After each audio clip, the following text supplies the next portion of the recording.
नमस्कार, आप देख रहे हैं एनबी न्यूज और मैं हूं आपके साथ योगेश पांडे। स्वागत है आपका उत्तराखंड के इस खास बुलेटिन में और खबरों का रुख कर लेते हैं। उत्तराखंड के सीएम पुष्कर सिंह धामी ने दिल्ली में बीजेपी की मीटिंग के बाद कब तक टिकट फाइनल होने वाले सवाल पर प्रेस से बात करते हुए कहा कि यह प्रक्रिया है और सभी जिलों में लोग पैनल लेने पहुंचे हैं, जल्द ही इसका ऐलान होगा। क्या कुछ कहा आगे आप भी सुनिए।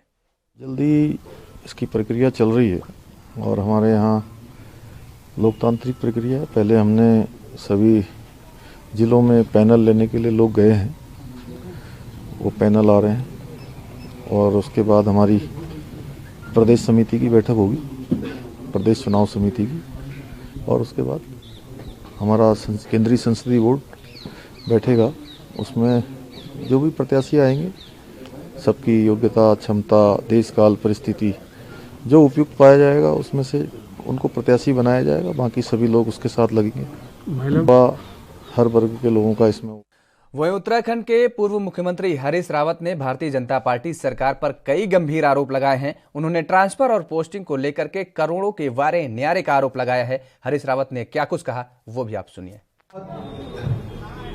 दुख के साथ कहना पड़ रहा है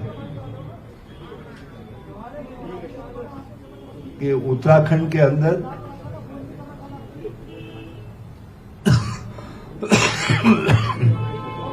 वर्तमान सरकार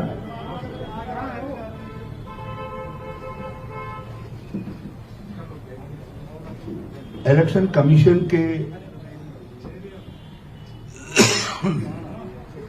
आदेश की पूर्णतः नग्न तरीके से, बेहद शर्मपूर्ण तरीके से अवहेलना कर रही है।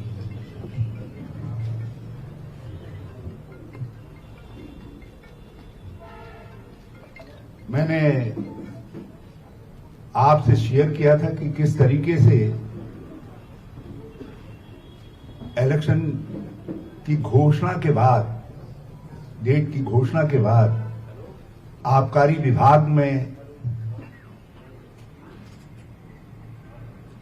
एक आदेश निकाला गया और उस आदेश के जरिए किस प्रकार करोड़ों रुपए का खेल, ये उच्च क्वालिटी की मदिरा को लेकर के, शराब को लेकर ओवरसीज वही ओवरसीज वाइन को और लीकर को लेकर के ये वायलेशन। इलेक्शन कमीशन एक लेवल प्लेइंग फील्ड की बात करता है। ये तो गवर्नमेंट मशीनरी का इतना नग्न यूज, शर्मनाक यूज,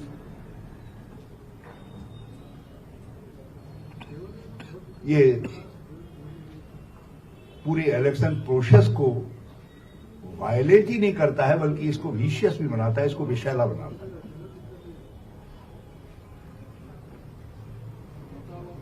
को विषैला बनाता है। दूसरी बात जो इससे और गंभीर है, राशन की दुकानों पर जो बैग दिए जा रहे हैं, अनाज जिनमें दिए जा रहे हैं, जो है वो उनमें श्री नरेंद्र मोदी और चीफ मिनिस्टर के फोटो लगे हुए हैं, चेहरे लगे हुए हैं। जबकि होना ये चाहिए कि पेट्रोल पंपों सहित हर सार्वजनिक स्थल से ऐसे चित्र हटाए जाने चाहिए और यहां तो राशन के किट बेचे जा रहे हैं।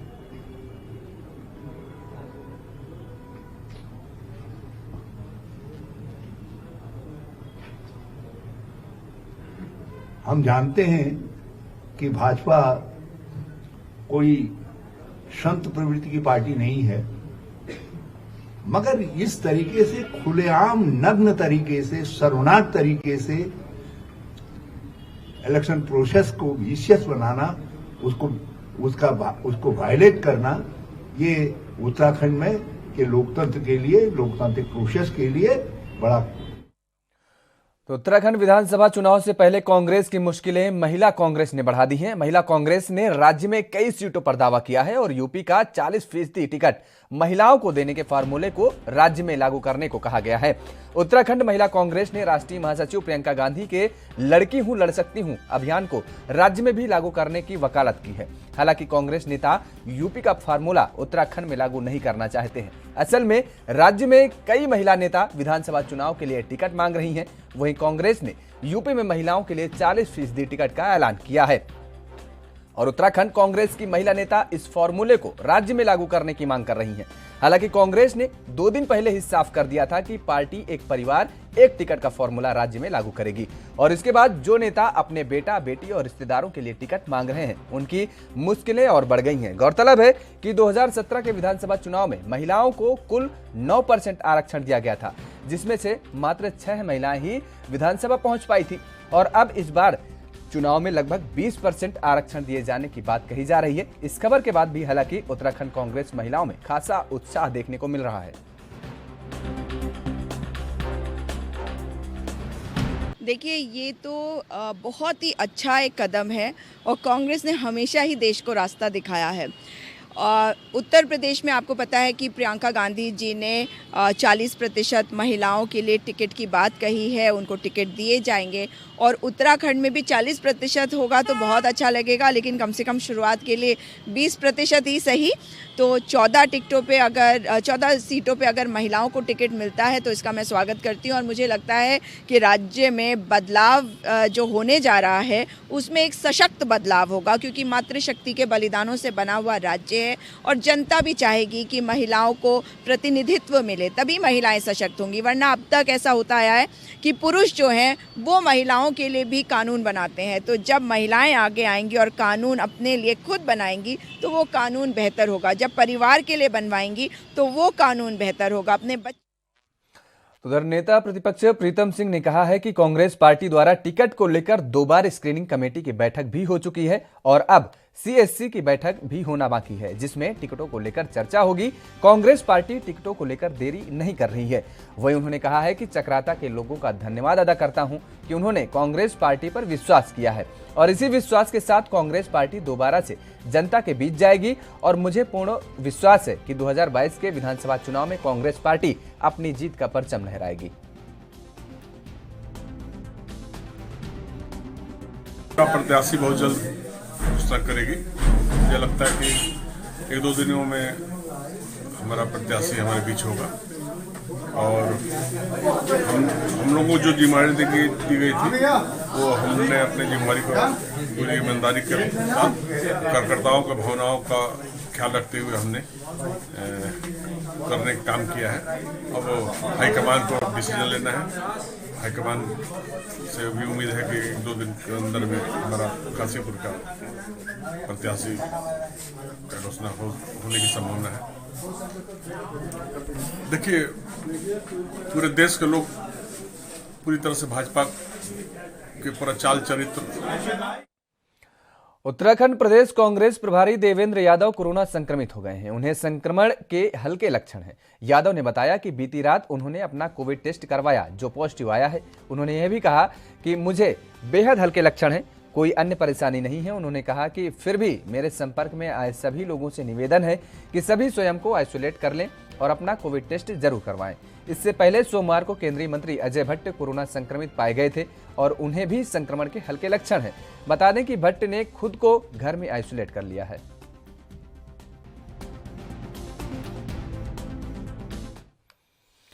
उधर शहर में लगातार बढ़ रहे कोरोना के कहर को लेकर नगर निगम प्रशासन भी अलर्ट मोड पर आ गया है। नगर निगम के महापौर ने राजकीय चिकित्सालय का निरीक्षण कर साफ सफाई की मुकम्मल व्यवस्था को जांचा है और इस दौरान उन्होंने नगर निगम के कर्मचारियों से पूरे अस्पताल परिसर और कमरों को सैनिटाइज करवाया।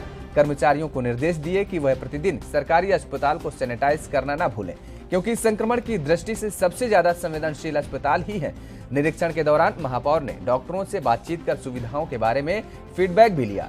नगर निगम की ओर से हर संभव मदद का आश्वासन भी दिया गया। इस दौरान महापौर ने बताया कि जल्द ही साप्ताहिक बाजार बंद के दिन पूरे शहर को भी सैनिटाइज करने की योजना नगर निगम बना रही है। जिस प्रकार से कोरोना के बढ़ते हुए मामलों को देखते हुए आज मैंने यह सरकारी हॉस्पिटल का पूरा निरीक्षण भी करा और सफाई व्यवस्थाओं को लेके हमारी पूरी स्वच्छता की टीम, जो हमारे स्वच्छता प्रहरी हैं, अधिकारी हैं, पूरी जगह जगह देख रहे हैं। नगर निगम पूरी तरह से इन चीज़ों में पूरी निगरानी, मॉनिटरिंग करता है कि कहीं पे भी स्वच्छता में कोई लापरवाही ना हो। लगातार ये सारी चीज़ें हमारी मॉनिटरिंग में नगर निगम की टीम के चलती रहती हैं। उसी के क्रम में आज सरकारी अस्पताल में, जहाँ पे कि आज बूस्टर डोज भी लगाई जा रही है कोरोना की, जिनके 9 महीने पूरे हो गए हैं कोरोना के सेकेंड डोज लगे हुए, तो उनके आज बूस्टर डोज लग रही है। और मैं देख रही हूँ कि फ्रंट लाइन के काफ़ी बड़ी तादाद में यहाँ पे लोग आ रखे हैं, काफ़ी बड़ी तादाद में बूस्टर डोज यहाँ पे लग रही है। सैनिटाइजेशन बराबर चल रहा है, पूरा सैनिटाइजेशन कर रहे हैं, लोगों में इसके प्रति जागरूक भी कर रहे हैं कि आपने किस तरह से कोरोना से बचाव के लिए जो तीसरी लहर है उसके बचाव के जो सरकार के द्वारा गाइडलाइन दी गई है, WHO के द्वारा जो गाइडलाइन दी गई है, उसका पूरा अनुपालन करें। मास्क जो बहुत ज़रूरी है, मास्क अनिवार्य लगाएं, सोशल डिस्टेंसिंग का पालन करें, सफाई का विशेष ध्यान रखें। तो इन सारी चीज़ों के लिए लोगों को मोटिवेट कर रहे हैं और सफाई पे पूरा फोकस हमारा है कि किस प्रकार से कहीं पे भी कोई सफाई व्यवस्था में कोई लापरवाही ना हो, कहीं पे कोई ऐसी अव्यवस्था। और उत्तराखंड विधानसभा चुनाव को लेकर 8 जनवरी को चुनाव आयोग ने आचार संहिता लागू कर दी थी और आचार संहिता लागू होने के बाद सभी राजनीतिक पार्टियों का चुनाव आयोग द्वारा निर्धारित आचार संहिता के नियमों का पालन करना जरूरी होता है। बागेश्वर विधायक चंदन रामदास पर आचार संहिता के उल्लंघन के आरोप लगाए जा रहे हैं।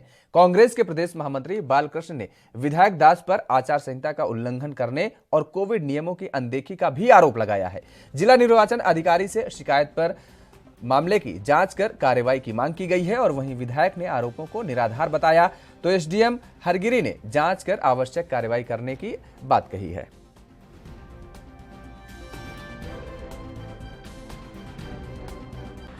आचार संहिता लग चुकी है कल 3 बजे से, लेकिन विधायक चंदन रामदास जी धन का दुरुपयोग करके लोगों को लुभाने का काम कर रहे हैं। सरेआम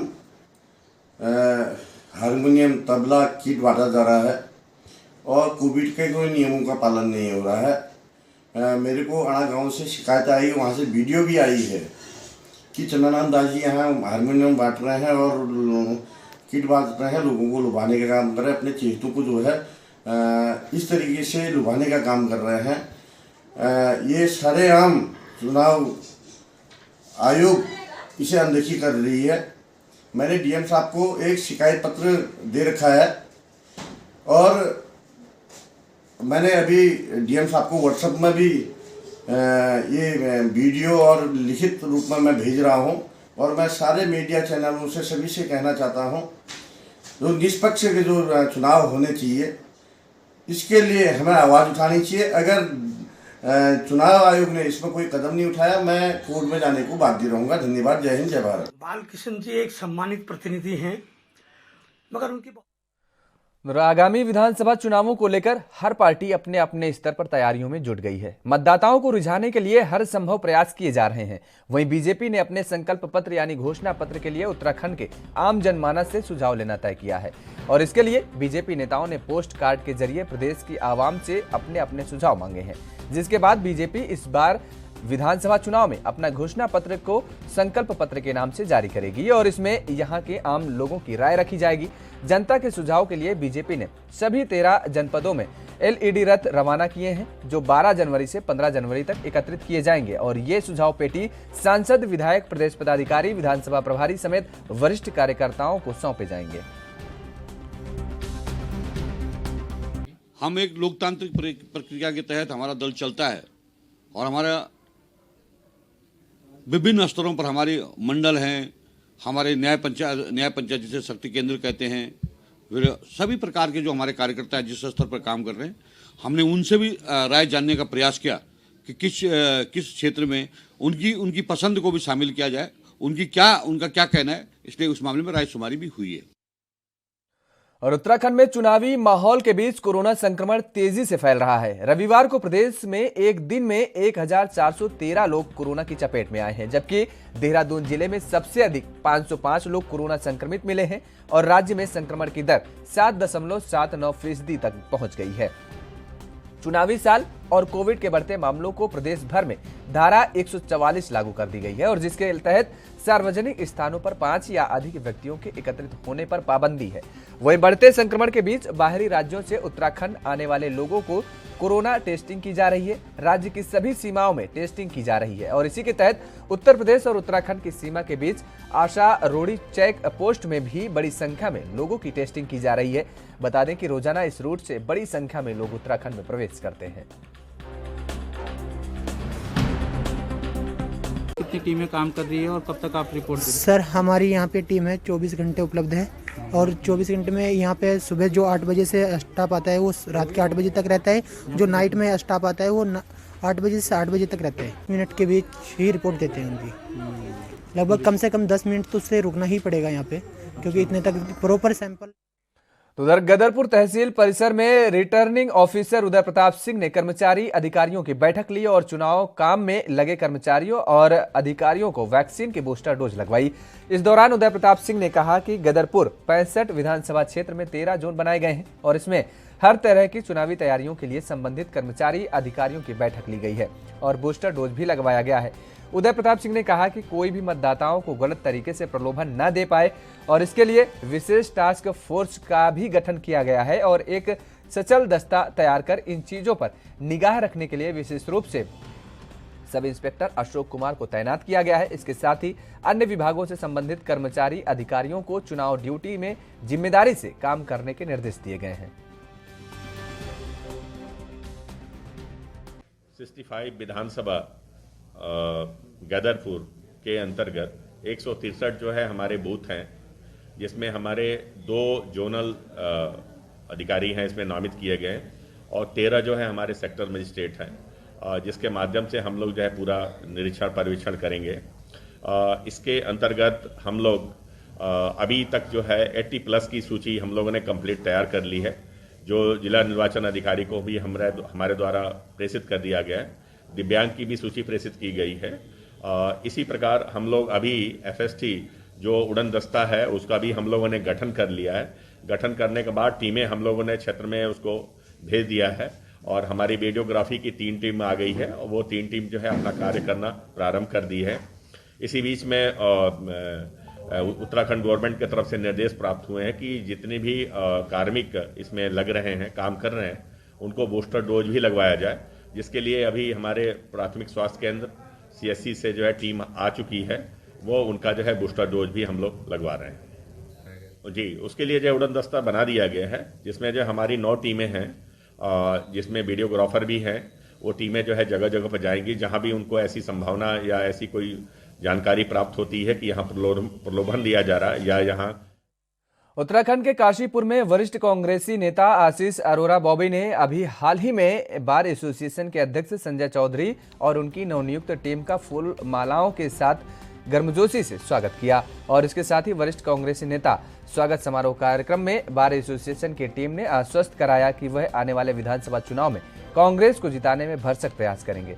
बार एसोसिएशन की टीम ने भावुक होकर कहा कि जिस तरीके का सम्मान आज कांग्रेस जनों ने और विशेषकर आशीष अरोरा बॉबी जी ने अपने संस्थान में बुलाकर जो इज्जत बख्शी है, बार उसका सदा ऋणी रहेगा।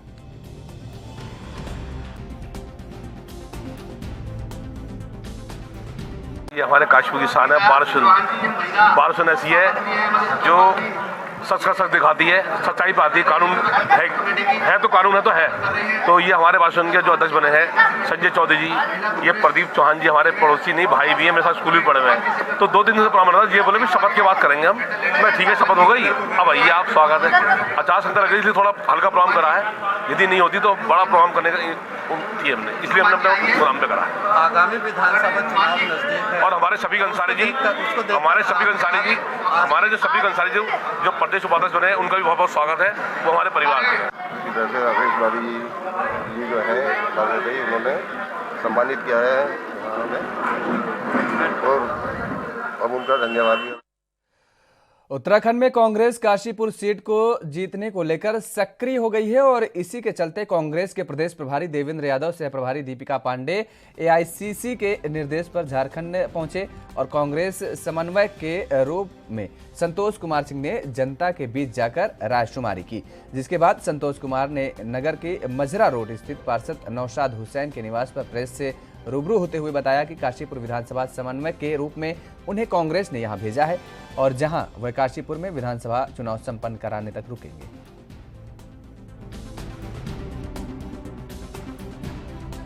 प्रत्याशी बहुत जल्द घोषणा करेगी। मुझे लगता है कि 1-2 दिनों में हमारा प्रत्याशी हमारे बीच होगा और हम लोगों को जो जिम्मेदारी दी गई थी वो हमने अपनी जिम्मेदारी को पूरी ईमानदारी के साथ कार्यकर्ताओं की भावनाओं का ख्याल रखते हुए हमने करने का काम किया है। अब हाईकमान को डिसीजन लेना है। हाईकमान से भी उम्मीद है कि 1-2 दिन के अंदर में हमारा काशीपुर का प्रत्याशी का घोषणा होने की संभावना है। देखिए, पूरे देश के लोग पूरी तरह से भाजपा के प्रचाल चरित्र को समझ गए। अल्मोड़ा में पब्लिक ट्रांसपोर्ट की सुविधा के लिए चलाए जा रहे ई रिक्शा अब लोगों के लिए परेशानी का कारण बन रहे हैं। अधिकांश ई रिक्शा चालक अधिक मुनाफे के चक्कर में क्षमता से दोगुनी सवारियां बैठा रहे हैं, ओवरलोडेड चल रहे हैं और इन ई रिक्शा को माल रोड पर आसानी से देखा जा सकता है, लेकिन चौराहों और अन्य स्थानों पर खड़ी ट्रैफिक पुलिस की नजर इन पर नहीं पड़ रही है। अल्मोड़ा माल रोड में 1 वे सिस्टम के चलते लोगों के आवागमन की सुविधा के लिए ई रिक्शा चलाए गए हैं।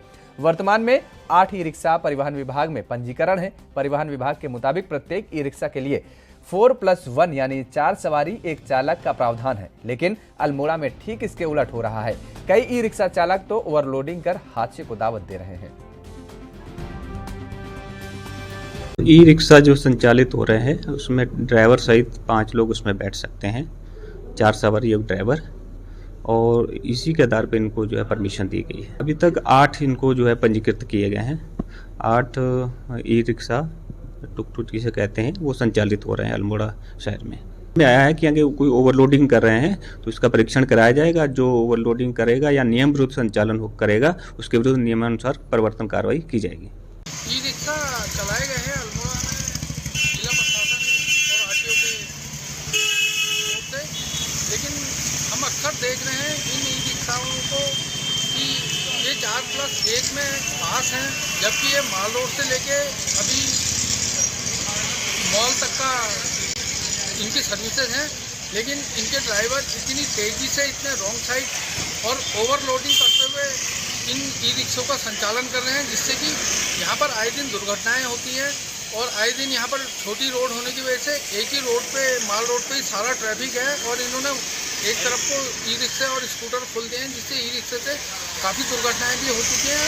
और सबसे बड़ी बात यह है कि ई रिक्शा जो है सवारियों को इधर से उधर ले जाने के लिए, लेकिन हम अक्सर ही देखते हैं कि कभी वो लोग उस पर सिलेंडर, कभी आटा, दाल, चावल, उसको इन्होंने एक लोड वाहन जैसा कर दिया। पैसेंजरों को बैठने के लिए जगह नहीं मिलती, लेकिन पहले यहाँ पर जो है ये सब चीज़ें सप्लाई होती है, पैसेंजर बेचारे भटकते रहते हैं और ये लोग माल रोडों में भी इस तरीके की स्कूटी ये अपने इनका संचालन करते हैं, जिससे बहुत ज़्यादा दुर्घटनाओं की संभावनाएँ बढ़ रही है। इन पर प्रशासन ने उत्तराखंड के पहाड़ी जिलों में बीते 2 दिनों से बारिश और बर्फबारी हो रही है। ऐसे में सीमांत जनपद पिथौरागढ़ में बर्फबारी के कारण जनजीवन अस्त व्यस्त हो गया है। जगह जगह बर्फबारी के कारण सड़कें बंद होने के कारण पर्यटक और अन्य लोग फंसे हुए हैं। ऐसे में आज सुबह एसडीआरएफ की टीम ने धारचूला में बर्फबारी के बीच पर्यटकों और स्थानीय लोगों को रेस्क्यू कर सुरक्षित स्थानों पर पहुंचाया है।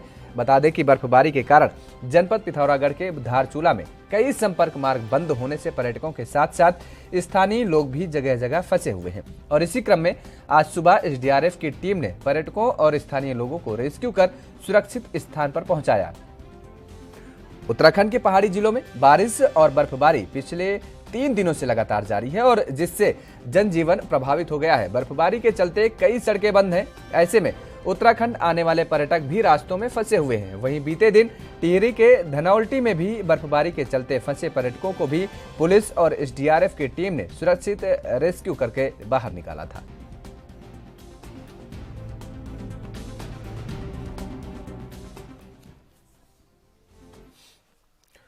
तो उत्तराखंड के इस खास बुलेटिन में फिलहाल मेरे साथ इतना ही। देश और दुनिया की तमाम खबरों के लिए आप बने रहिए एएनबी न्यूज के साथ।